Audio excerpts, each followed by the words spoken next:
देखो,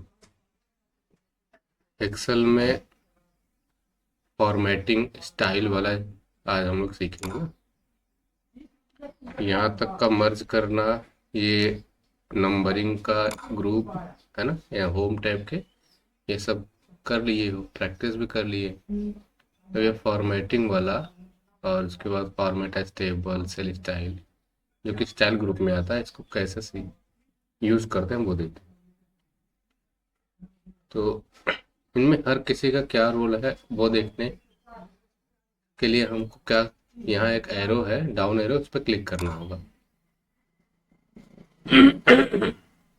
जैसे ही down arrow arrow पर क्लिक करोगे कंडीशनल फॉर्मेटिंग के, है ना, ऑप्शन पर, तो देखो एक ड्रॉप डाउन लिस्ट खुलेगी जिसमें सबसे पहला होगा हाईलाइट सेल रूल, दूसरा top bottom rules, data bars, colour scale, icon set, new rule, clear rule और मैनेज रूल। और हर ऑप्शन के बाद में देखोगे एक साइड एरो है ना, राइट एंगल, राइट एरो है। इस पे अगर लेके जाओगे तो इसमें क्या क्या है वो सब खुल के दिखता है। तो अब इनके बारे में देखते हैं। Highlight cell rule. Highlight cell rule का मतलब कि अगर हम सेल के ऊपर, इस ये एक सेल होता है, इस सेल के ऊपर कोई रूल्स लगाए, और उस रूल्स के लगने के बाद, यानी वो अगर वो रूल सही होगा तो इसमें कुछ हाईलाइट होगा, माने कलर आ जाएगा, टेक्स्ट बोल्ड हो जाएगा, बॉर्डर लग जाएगा, जो हम सेट करेंगे, फॉर्मेटिंग करेंगे, वो हो जाएगा। देखते हैं। एक, हम यहाँ पे यहाँ से लेकर के यहाँ तक का 3 सेल, इसको सेलेक्ट कर लेते हैं। पहचान के लिए इसको बॉर्डर लगा लेते हैं। इन तीनों सेल को सेलेक्ट किया, कंडीशनल फॉर्मेटिंग पे गए, हाईलाइट सेल रूल पे गए, और ग्रेटर देन पे क्लिक किया। अब ग्रेटर देन का देखो, यहाँ पर एक डायलॉग बॉक्स खुला जिसमें कह रहा है फॉर्मेट करो इन तीनों सेल को दैट आर ग्रेटर देन, जो कि ग्रेटर देन होगा, मैंने कहा 50 से। किससे ज़्यादा होगा? 50 से। अगर 50 से ज़्यादा हुआ तो ये सेल फॉर्मेट होगा। कैसे होगा? यहाँ पर देखो, विथ। तो हम कहते हैं कि उसका कलर लाइट रेड हो जाए और फिल विथ डार्क रेड हो जाए। वो किस कलर से फिल हो जाए? डार्क रेड से, यानी गाढ़े रेड से। और उसके अंदर का जो टेक्स्ट होगा वो हल्के रेड से। ठीक, ओके कर दो। अभी यहाँ पर तो कुछ है ही नहीं तीनों सेल में, इसलिए कुछ नहीं हुआ। अगर मैं इसमें 10 डालूंगा तो भी कुछ नहीं, 20 डालूं तो भी कुछ नहीं, 30 डालूं तो भी कुछ नहीं। क्यों कुछ नहीं हुआ? क्योंकि वो जो रूल्स लगा था वो ये था कि 50 से ज़्यादा, ग्रेटर देन 50। अगर 50 से ज़्यादा होता तो काम करता। तो किसी एक में मैं पहले 50 से ज़्यादा, यानी कि 51 कर दूं, हो गया कलर चेंज अपने आप। इसका मतलब ये, यहाँ पर अगर मैं 51 करूंगा तो यहाँ पे तो नहीं हो रहा, या 56 करूंगा 50 से ज़्यादा तो नहीं हो रहा है।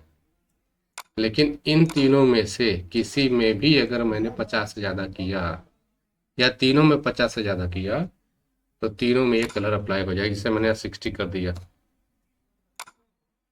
ये तीनों में ही क्यों हो रहा है? क्योंकि हमने जब सेलेक्ट किया था, इन्हीं तीनों सेलों को सेलेक्ट किया था, उसके बाद वो रूल्स लगाया था।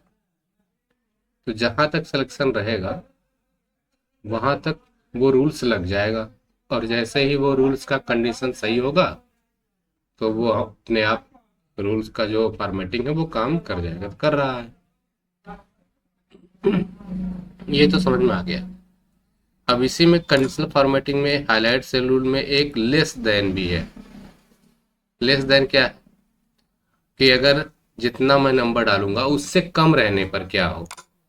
मैं कहता हूं कि अगर वो लेस देन 40, मैंने 50 कर दिया, अगर 50 से कम है तो उसमें येलो फिल हो जाए और उसका डार्क येलो टेक्स्ट हो जाए।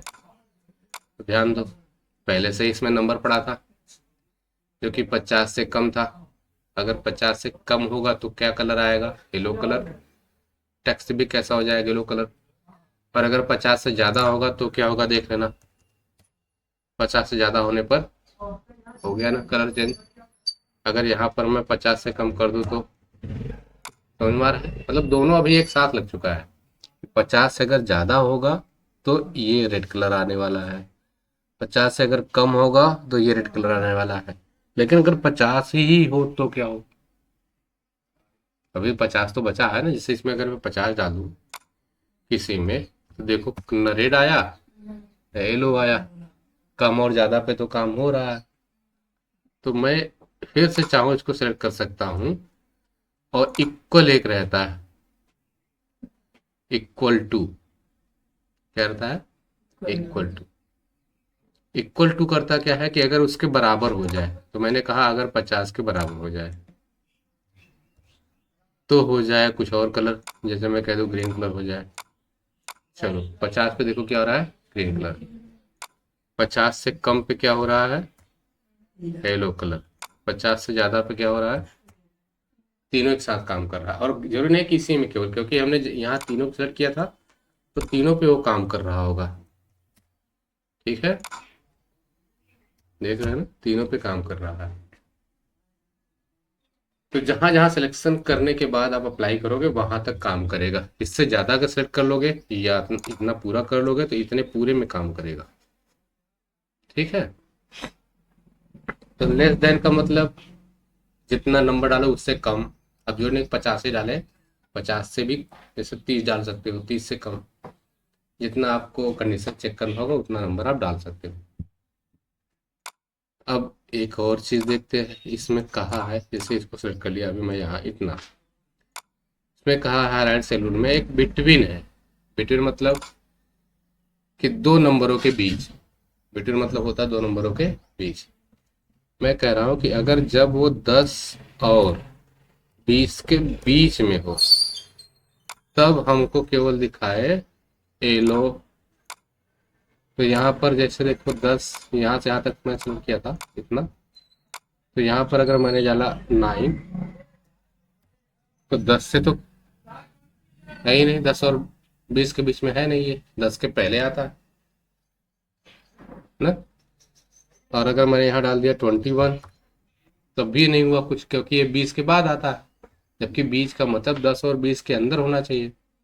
जैसे मैं यहाँ पे 19 डाल दिया, देखो येलो कलर आ गया। अगर मैंने यहाँ पर 15 डाल दिया, देखो आ गया। इसका मतलब 10 और 20 के बीच अगर रहेगा तो। अगर मैं 20 भी डाल दूँ तो, अगर मैं 10 भी डाल दूँ तो 10 और 20 के बीच हुआ ना, 10 और 20, और उसके बीच में। तो इस तरीके से जो है ये काम करता है बिटवीन। बिटवीन मतलब कितने से और कितने के बीच में। तो ये भी क्लियर हो गया होगा बिटवीन का। अब देखते हैं इन सभी का यूज कहाँ होगा, ये भी अभी आपको बताएंगे। पहले इसका उपयोग कैसे करते हैं वो देखा। हाईलाइट सेलून में ग्रेटर देन हो गया, लेस देन हो गया, बिटवीन हो गया, इक्वल टू हो गया। Text that contain, text that contain, text कौन सा होए। जैसे मैं यहाँ से यहाँ लेकर के इस सभी को जो है मैं सेलेक्ट करके, अभी तो इनको समझ चुके, हटा देता हूँ। क्लियर कंटेंट, क्लियर फॉर्मेट भी कर देता हूँ, क्लियर आल भी करता हूँ। यहाँ से लेकर के यहाँ तक मैंने सिलेक्शन करके हाईलाइट कर दिया। और इसके बाद ये सिलेक्शन करने के बाद मैं इसमें एक रूल्स लगाता हूँ, टेक्स्ट दैट कंटेंट। अब वो टेक्स्ट क्या हो सकता है, मैंने डाला AJIT। अगर ऐसा है तो ग्रीन कलर आ जाओ, ओके। यहाँ पर मैंने ए डाला, कुछ हुआ, ए डाला कुछ हुआ। अगर मैं AJIT डाला तो हुआ। तो हमने कंटेंट दे दिया था कि अगर मैं महेश डाल दूं MAHESH तो कुछ हुआ नहीं हुआ। समझ गए? तो मतलब वो टेक्स्ट अगर मिलेगा तो अप्लाई हो जाएगा वो फॉर्मेट जो हमने ग्रीन कलर किया था या कुछ किया था। तो पहले इसकी क्लियर करता हूँ ऑल फॉर्मेटिंग। अब एक चीज़ और समझाता हूँ इसी टेक्स्ट दैट कंटेंट में। अगर मान लो आपने एक अक्षर लिखा ए, ओके कर दिया, रेड कलर से किया है, तो अगर मैं ए डाल दूँ हुआ, कैपिटल डाल दो तो भी हुआ, क्योंकि ए तो ए होता है, इसमें बड़ा और छोटा की पहचान नहीं है। अगर अजीत डाल दो तो भी होगा, क्योंकि इसमें भी तो ए है। अगर मैंने महेश डाल दिया तो भी होगा, क्योंकि इसमें भी तो ए है। इसका मतलब ये है, अगर आप केवल एक अक्षर डालते हो और उसको कहीं भी मिल जाता है तो वो काम करेगा। समझ में आ रहा है?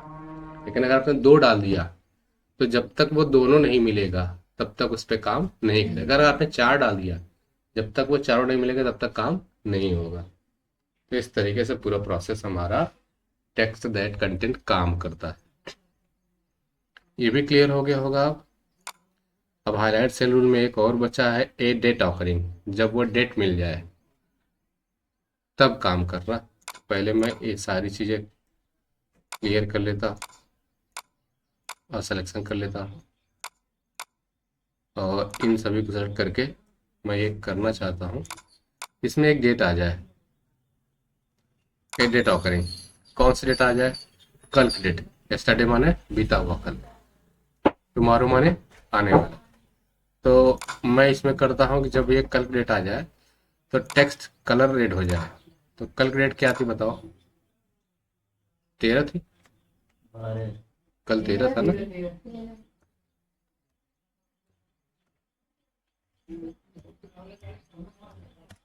ठीक है, रेड हो गया। लेकिन अगर आज की डेट डालो तो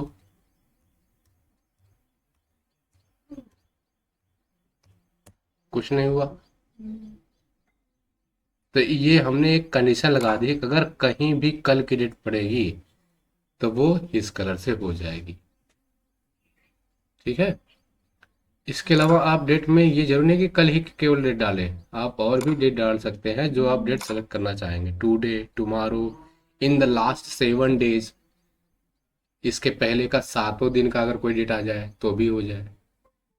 ठीक है, तो मैं ये लास्ट 7 डेट डाल के देखते था। तो देखो लास्ट 7 डेज 14 तारीख भी इसमें आ जाएगा, क्योंकि आज से लेके 7 दिन पीछे तक।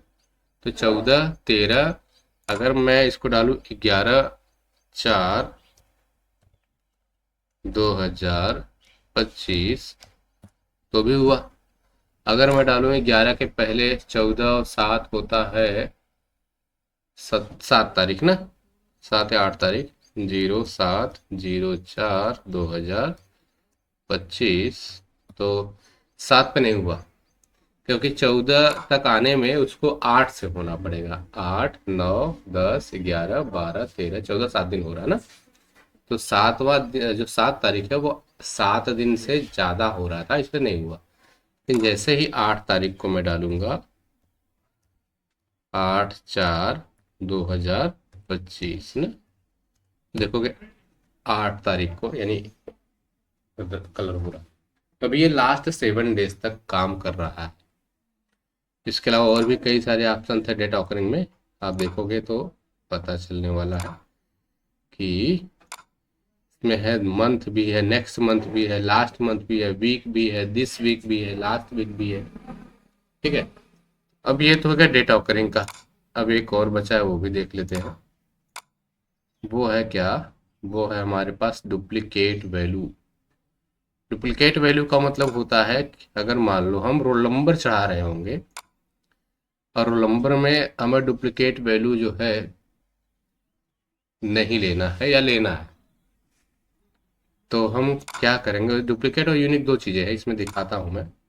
जैसे मान लो मैं यहाँ इन सबको सेलेक्ट करके हटा देता हूँ, क्लियर ऑल, और इसको मैंने केवल एक को सेलेक्ट किया, और इसके बाद इसके ऊपर जाकर के पहले डुप्लीकेट को चेक करता हूँ, डुप्लीकेट वैल्यू ना, डुप्लीकेट पर ओके कर दिया। देखो जब यहाँ पे 1 है, ठीक है, जब यहाँ पे 2 है, तो 1 और 2 डुप्लीकेट है क्या? नहीं है ना। लेकिन जैसे ही मैं 1 फिर दबाऊंगा तो 1 और ऊपर पहले भी था और नीचे भी 2 बार हो गया, तो डुप्लीकेट हुआ ना। तो जैसे डुप्लीकेट होगा पहचान जाएगा कि अरे ये तो पहले से था, आपने फिर डाल दिया, डुप्लीकेट हो गया। और उसका कलर भी आ जाएगा, जो कलर आप लगाए होंगे, डुप्लीकेट वैल्यू हो जाएगी। अगर कहीं भी इनमें सबसे सिलेक्शन यहाँ तक था, अगर कहीं भी डालोगे तो भी ये बता देगा, देखो ये डुप्लीकेट हो रहा है कहीं ना कहीं। अब 2 भी अगर कहीं डालोगे तो भी बताएगा डुप्लीकेट हुआ। ठीक है। अब इसी तरीके से पहले इसमें से मैं सारी फॉर्मेटिंग हटा देता हूँ। इसके बाद फिर से यूनिक वैल्यू के बारे में बात करते हैं। यूनिक वैल्यू, देखो यूनिक, ठीक है। अभी ये 1, तो ये अभी यूनिक है, हमने कलर रेड दिया था। अभी ये 2, ये भी यूनिक है, अभी इसके जैसा कोई नहीं है। 3, ये भी यूनिक है, अभी इसके जैसा कोई नहीं इस सेल में। लेकिन जैसे ही मैं कहीं पर 1 डाल दिया, तो अब बताओ ये यूनिक रह गया, डुप्लीकेट हो गया ना, मतलब ये 2 बार हो गया। उसी का समझो उल्टा है। डुप्लीकेट तब बताता था जब हमारे पास सेम कंडीशन आ जाती थी, दोनों नंबर सेम हो जाते थे। या फिर यहाँ पर मैं नंबर को छोड़ करके अगर मैं ए भी लिखता तो भी ये यूनिक है, लेकिन और बी लिखता तो भी ये यूनिक है। ऐसे ही कहीं पर ए लिख दो तो देखोगे अब इसका कलर चेंज हो गया, क्योंकि ये भाई यूनिक नहीं रह गया, बल्कि क्या हो गया, डुप्लीकेट। तो दोनों में कोई अंतर नहीं है, ठीक है। इतना ही, अब इसके अलावा मोर रूल्स में आगे बताएंगे। तो इतने की प्रैक्टिस एक बार कर लो कि इससे क्या होता है, फिर आगे इसको हम रिपीट करते हैं।